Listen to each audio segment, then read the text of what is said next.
À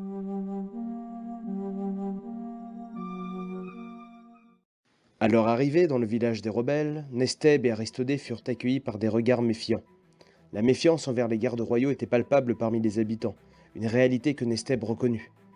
Il comprenait qu'il devait gagner la confiance de ces rebelles s'il voulait assurer la sécurité d'Aristodée. Descendant de cheval, il se tourna vers le jeune garçon qui semblait perdu. Ne t'inquiète pas, tout ira bien. Nous allons trouver un endroit où tu seras en sécurité. Se tournant vers les villageois sceptiques, Nesteb leva les mains en signe de paix et s'adressa à eux. Je suis Nesteb, un ancien garde royal. Le roi Krix est mort, tout comme la majorité des habitants. Vous êtes également en danger. Les troupes ennemies peuvent lancer l'assaut à tout moment sur votre camp.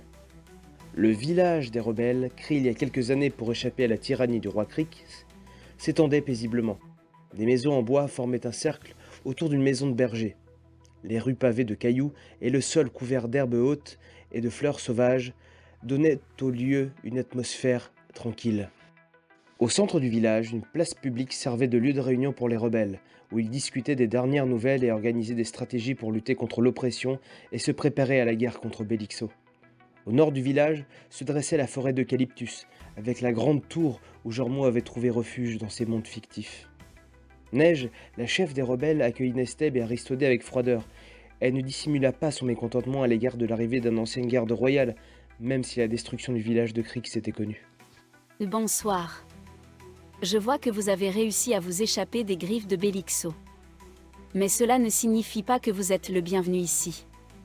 Quant à toi, petit, je ne sais pas qui tu es, mais je ne suis pas d'humeur à m'occuper des orphelins. Nous avons assez de nos propres problèmes sans avoir à nous charger des vôtres. Victorino, encore marqué par les blessures de son affrontement contre Domigos, rejoignit le groupe à la rencontre du jeune Aristodée. Je ne sais pas ce qui se passe ici, mais je peux vous dire une chose. Ces troupes ennemies qui ont détruit le village de Krix sont très intéressées par ce petit garçon. Je l'ai vu de mes propres yeux. Ils l'ont pourchassé jusqu'à ce que j'intervienne. Il se tourna alors vers Aristodée et lui adressa la parole. Je ne sais pas pourquoi ils en ont après toi en particulier, mon garçon, mais tu es en sécurité ici. J'ai protégé ce village rebelle avec une barrière qui le préserve. Neige, petite fleur, je te demande de protéger cet enfant. Je crois qu'il est important pour la suite des événements. Quelques instants plus tard, Anaïka rejoignit le groupe, accompagnée par Obélix. Sa présence raviva la joie de voir un autre enfant du même âge. Anaïka s'approcha d'Aristodée avec enthousiasme. Salut, je m'appelle Anaïka, et toi? Aristodée, encore un peu perdu et effrayé, répondit timidement.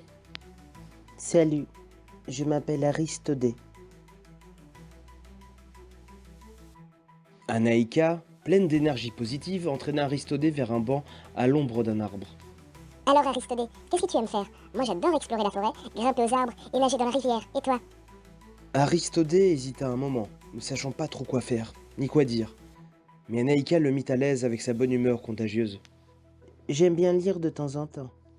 C'est génial, moi aussi j'adore lire, on pourrait échanger nos histoires préférées.